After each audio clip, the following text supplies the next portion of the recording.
wonder. Morning. Haley's making me pancakes Like I do every day. like she does every day. I eat pancakes every day. But anyways, this is not going to be a vlog. This is going to be a trading related video. So I hope you guys enjoy and you guys take a lot from it. Take notes and I'll see you guys on the charts. See ya.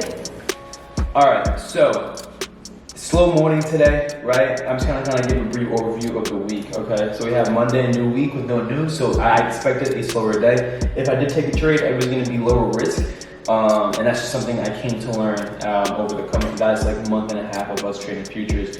For the rest of the week, Tuesday, Wednesday, Thursday, we do have news, so they're all trading days. So hopefully we can have a great week this week, but it's a slow day today right here. So I'm gonna take this chance and kind of record this video for you that I just sent out to my students. I just sent out the webinar. I'm gonna recreate it for YouTube, and it's basically the ICT checklist. All right, so it's my checklist in the morning when I go down and set my technical analysis, and all the markings I should have, the staple technical analysis that I always have before I even think of placing a trade, right? Because sometimes it's easy to forget, and that can be the difference between taking a trade, right? Extra influence, a major key level, and I'm going to be showing you guys that right now. Slow morning, we've been in this range. I did want longs after the price broke under here. It reached about halfway to TP being up here, and then it just ended up melting. But it's still technically valid because stocks would have been under here, so it's still technically valid. But you know, 1140 outside of the silver bullet, and it's just ugly, right? Even when looking at ES, I thought ES would go long and ended up just breaking and going short. So who knows what's going to go on with that? I'm better off just not touching the S&P. I do believe that I can target these lows down here, but I'm not going to be able to trade that until tomorrow, which I'm kind of upset about. So my ICT checklist, right? What is it? There are a couple of key things that I always mark off every single time, and it won't be a lot. This video won't be long, right? And I'm going to be breaking it down for you right now, right? Now, I say this in multiple videos, right? I say it all the time. Price always wants to do three things. It wants to generate liquidity, it wants to seek liquidity, or seek equilibrium. All right, equilibrium we're not really going to talk about today, but the liquidity levels is going to be a part of our RCT checklist, right? And that's going to bring us to number one, our liquidity levels, right? Buy side and sell side liquidity. Now, looking at this chart right here, we can see that we have a level of buy side liquidity over here, right? Another high left over here. Okay, and we're going to mark these off as is.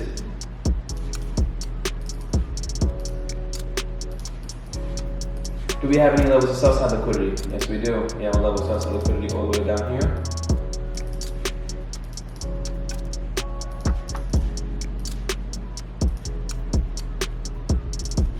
And a level of sell side liquidity right here. If you guys are having trouble finding out where your liquidity levels at, you can always comment. I told you guys I always drop my email, I always drop my Instagram. You guys can always ask questions, and this is always something I teach in the Discord. So our liquidity levels, these are very important because price are seeking these levels. Price wants to look for these levels, price is going to reach these levels. So that's very important that you have this marked off because that's going to give us our draw on liquidity, or in otherwise what I like to call our DOL, draw on liquidity. You have to be able to nail these levels because this is where price is going to go, and you're going to be surprised when you start to see price react to these levels. Now, our second thing, right? Our second thing I always mark off is I always go on the daily time frame, and I'm going to mark off our previous daily highs and lows, all right? So this is Monday's candle, this is today's candle. So this right here would be the daily candle that we're gonna mark off, right? We're gonna mark off the daily high, which is gonna be all the way up here. Now, in this instance, what we see here is they actually line up with our sell side liquidity and buy side liquidity levels, which is actually good, because that actually shows us that these liquidity levels also hold the previous daily highs and lows, meaning these are strong levels to trade off, right?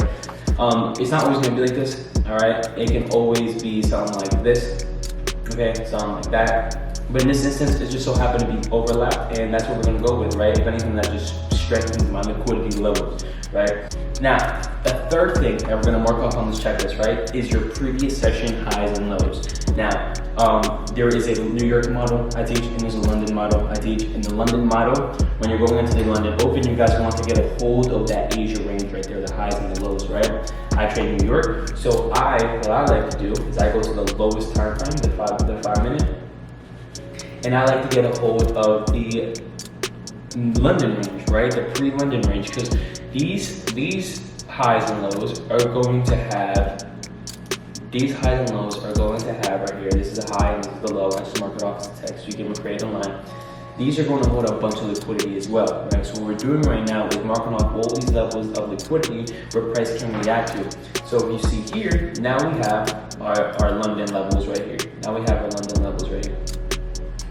So nice, so beautiful, all right? Because now we have a lot. We have our liquidity levels, we have our previous daily highs and lows, and we have our previous session ranges, right? Which is really nice. There's only one more thing that we're gonna mark off, and it is the midnight opening price. So again, I'm gonna go down to the 5 minute time frame. I'm gonna go to midnight, the midnight opening price, As you can see, look at the reactions to the midnight opening price, all right? Now we're gonna take a look at how these levels were used when session comes.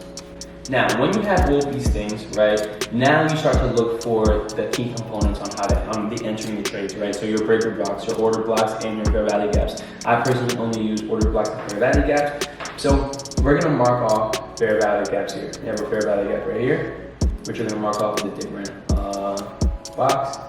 We have another fair value gap right here. All right, we have another fair value gap right here, okay? And now, coming into 5 o'clock pre-New York, right? What do we have, right? Price is bullish, right? Figuring out your bias. Where's our bias? Price is clearing the bullish overflow. Meaning, when you also take into consideration that we're bullish, do we have any liquidity up there? Yes, we have our drawn liquidity up here. We have a high right here, we have a high right here. I do believe price is most likely gonna touch either one of these highs and then continue to drop down to these lows right here. Or it can continue to go up, who knows, but that's what I believe is gonna happen. Now, we're gonna put everything together, right? We have our liquidity levels, right, that we're gonna reach to. So we now have price going up to these liquidity levels.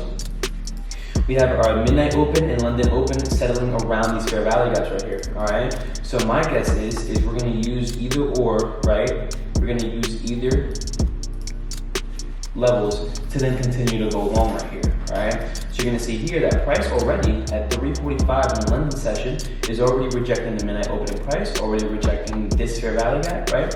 So we already have an indication that price could be going long from this level. If not, it might take one more dip into this one and then push up. So let's just see how price reacts to these fair value gaps, to this midnight opening price, and to this London low.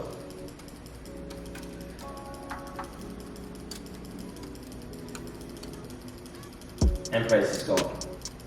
But the important thing is these liquidity levels. Why? Because they serve as our take profits. Now, boom, you see this right here? Yes, price reaches our first level buy side liquidity. What's gonna happen? Boom, that's the key thing, all right? Yes, we have 2 levels, so what would make you hold this one instead of this one? Personally, I don't. I'm very disciplined in that manner. Price reaches my first level liquidity. I know it has a high chance of doing this, right? So guess what? I'm out, right? That's the second I get out. And that's literally how price uses these levels, right? We use these levels for targets. We use these levels to determine where price is gonna go, right? And it's to a T. Our drawn liquidity of these highs, price pushes up, you use it at targets, it literally hits this target in New York and it drops, all right? Now, again, London low, midnight open, fair value gaps, price pushes up, beautiful textbook setup. This is my ICT checklist. I hope you guys can use it in your trading, and I'll see you guys in the next video in about 2 days.